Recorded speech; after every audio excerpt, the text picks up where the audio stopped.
మన ప్రభువును మన రక్షకుడైన యేసుక్రీస్తు నామమున అందరికీ వందనాలు, దేవునికి స్తోత్రాలు. మనోహరుడైన దేవుడు, మహోన్నతుడైన దేవుడు, మహాగణుడైన దేవుడు మనలందరినీ ప్రేమించి మన జీవితాలలో, మన బ్రతుకుల్లో ఇచ్చిన మరొక నూతన దినమును బట్టి సమస్త మహిమ, ఘనత, ప్రభావములు యేసుక్రీస్తు ప్రభువుకే చెందునుగాక. ఆ దేవాది దేవుడు ఈ నూతన దినములో మనందరికీ ఇచ్చిన దేవుని యొక్క వాగ్దానము, కృపావార్త. కీర్తనల గ్రంథము 68వ కీర్తన 11వ వచనం. సర్వశక్తుడు అక్కడ రాజులను చెదరగొట్టినప్పుడు సల్మోను మీద హిమము కురిసినట్లాయెను. దేవునికి స్తోత్రం కలుగునుగాక, దేవునికి మహిమ కలుగునుగాక. పరిశుద్ధుడైన దేవుని యందు మాకు అత్యంత ప్రియమైన దేవుని ప్రజలందరికీ ఈ దినాన దేవుడిస్తున్న వాగ్దానం. సర్వశక్తిమంతుడైన దేవుడు రాజులను చెదరగొట్టినప్పుడు సల్మోను మీద హిమము కురిసినట్లాయెను. ఎంత మంచి వాగ్దానం అండి. ఈ 68వ కీర్తన అంతా మనం చూసినట్లయితే దేవుడు లేచారు, శత్రువులను చెదరగొట్టారు. దేవుడు లేచారు, శత్రువులను చెదరగొట్టారు. ఇదే మాట మనకు అనేక సార్లు కనపడతా ఉంటుంది. మన దేవుడు సర్వశక్తిమంతుడైన దేవుడు, ఎల్ షడాయ్. ఆయనకు తిరుగనేది లేదు. ఆదికాండ గ్రంథం 17వ అధ్యాయం 1వ వచనంలో ఈ దేవాది దేవుడు అబ్రహాము గారికి ప్రత్యక్షమైనప్పుడు, నేను సర్వశక్తి కలిగిన దేవుడను, నా ఎదుట నీవు నిందారహితముగా జీవించు అని సెలవిచ్చిన గొప్ప దేవుడు. ఆయనే సర్వాధికారి, ఆయనే సర్వశక్తిమంతుడు, సకల బలము ఆయన సొంతం. దేవునికి స్తోత్రం. అలాంటి దేవుడు మన పక్షాన ఉన్నారు. చాలామంది దేవుడు కూడా నిన్నేమీ చేయలేరు ఇంకా అని రకరకాల మాటలు మాట్లాడతారు. కానీ మనం దేవుడిని నమ్ముకున్నప్పుడు ఆ సర్వశక్తిమంతుడైన దేవుడు, సర్వాధికారి అయిన దేవుడు మన కొరకు ఏదైనా చేస్తారు. ఏ కార్యమైనా చేసి నేను దేవుణ్ణని నిరూపిస్తారు. ఆఖరికి అపవాది కూడా, నీ దేవుడు కూడా నిన్ను వదిలేశాడు, నీ దేవుడు నీ పక్షాన లేడు, నీ దేవుడు నీకు సహాయం చేయడు, ఆయన వైపు చూడటం వ్యర్థం, ఇలాంటి మాటలన్నీ పలుకుతాడు. కానీ మన దేవుడు మన పక్షాన ఉండే దేవుడు, మన శత్రువులను చెదరగొట్టే గొప్ప దేవుడు. పాత నిబంధన గ్రంథంలో మనం చూసినట్లయితే దావీదు మీద అనేక మంది శత్రువులు కత్తి కట్టారు, యుద్ధానికి కాలు దువ్వారు. దేవుడే దావీదు పక్షాన యుద్ధం చేశాడు.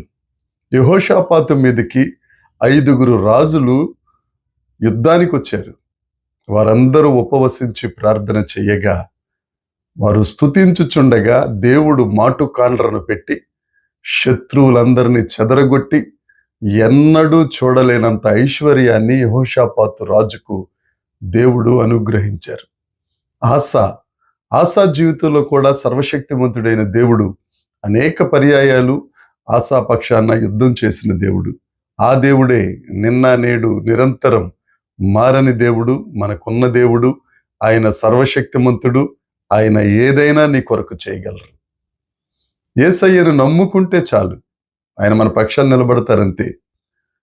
అంతేకాదు, సల్మోను మీద హిమము కురిసినట్లుండెను. సల్మోను అది ఒక ప్రాంతం పేరు, అదొక వ్యక్తి పేరు కూడాను. సల్మోను అనగా నీడ, చీకటి అని అర్థం. ఈ సల్మోను మీద హిమము కురిసినట్లు, హిమము అంటే మంచు. మంచు అనగా దైవలేఖనాల ప్రకారం కృపకు సాదృశ్యం. దేవుడు సర్వశక్తిమంతుడిగా ఉండి శత్రువులందరినీ చెదరగొడుతూ సల్మోను మీద హిమము కురిసినట్లు, అంటే చీకటి కలిగిన వారి మీద, నీడలో ఉండిపోయిన వారి మీద దేవుని కృప చూపించే దేవుడు. దేవుని కృప అనగా దేవుడు మనకు తోడుగా ఉన్నట్టు. హోషేయ గ్రంథం 14వ అధ్యాయంలో ఒక మాట ఉంటుంది, చెట్టుకు మంచు ఉన్నట్టు. అంటే చెట్టుకు మంచు ఎంత దగ్గరగా ఉంటుందో చూడండి.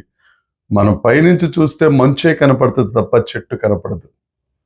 ఎంతమంది శత్రువులు నీ మీదకి దండెత్తి వచ్చినా, నువ్వు నీడలోనే ఉన్నా నువ్వు చీకట్లోనే ఉన్నా వారందరికీ నీవు కనపడవు కానీ నిన్ను ఆవరించిన ఆ దేవుని కృపే కనపడుతుంది. దేవుని జనాంగమా, ఏ చీకట్లో ఉన్నారో, ఏ శత్రువులు మీ మీదకి వస్తున్నారో, అప్పులనే శత్రువులు వస్తున్నారా, అనారోగ్యం అనే శత్రువు వస్తుందా, లేకపోతే అందరూ నిన్ను చీకట్లో విడిచిపెట్టేసి వెళ్ళిపోతున్నారా, ఇక నిన్నెవ్వరూ ఏమీ చేయలేరని నువ్వు కూడా దిగులుగా ఉన్నావా, కృంగిపోతున్నావా? ఈ నూతన దినంలో దేవుడు నీతోనే మాట్లాడుతున్నాడు.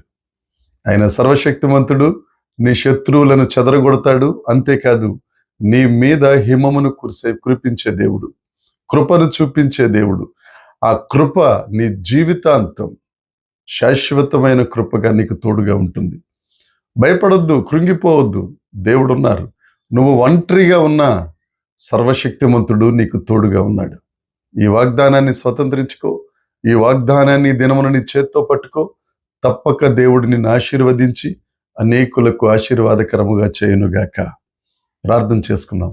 పరలోకమందున్న మా తండ్రి, పరిశుద్ధుడా, కృపగలిగిన గొప్ప దేవుడా, సర్వశక్తిమంతుడా, శత్రువులను చెదరగొట్టువాడా, నాయన సల్మోను మీద హిమమును కురిపించే గొప్ప దేవుడా, ఎంతమంది అయితే ప్రభువా నీడలో ఉండిపోయారు, ఎంతమంది అయితే చీకట్లో ఉండిపోయారు, ఎంతమందికైతే శత్రువులు విరోధులుగా కాలు దువ్వుతున్నారో వారందరినీ చెదరగొట్టి ఆ నీడలో నుండి, ఆ చీకటిలో నుండి నువ్వు పైకి లేపి వారి మీద హిమమని నీ కృపను కురిపించి వారిని ఆశీర్వదిస్తున్నందుకే స్తోత్రం.